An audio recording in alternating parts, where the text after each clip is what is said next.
Hello everyone and welcome guys to this video. Today we're talking about Gear Up Booster versus Exitlag. So guys, let's get started. From Gear Up Booster, guys, you can reduce ping for all games on any device, and you can packet loss, get rid of high ping, and you have support game on Windows and iOS and Android, PlayStation. For exit lag, guys, you can reduce game freezing and you can boost game performance.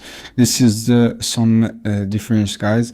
Features: gear boost, you can reduce lag and optimization network. This is also for exit lag. You can optimize competitive gaming, and you can routing, you can automatic routing optimization from gear boost. And for exit lag, you can multi-route connection technology.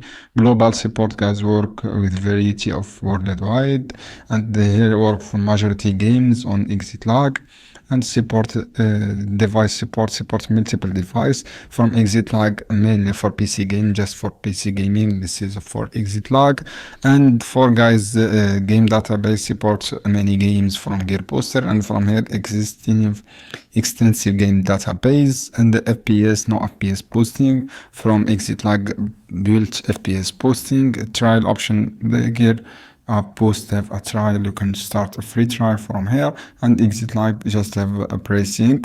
And exit lag, you can offer a promotion, guys, as you can see, 50% off, and this is having just 12 off on the discount. So guys, I hope this video helpful for you, and don't forget give like and share this video for more content. This is the pricing, guys, and you can earn pricing. This is the pricing, and this from here you can check this all the pricing from here. Thanks guys for watching this video.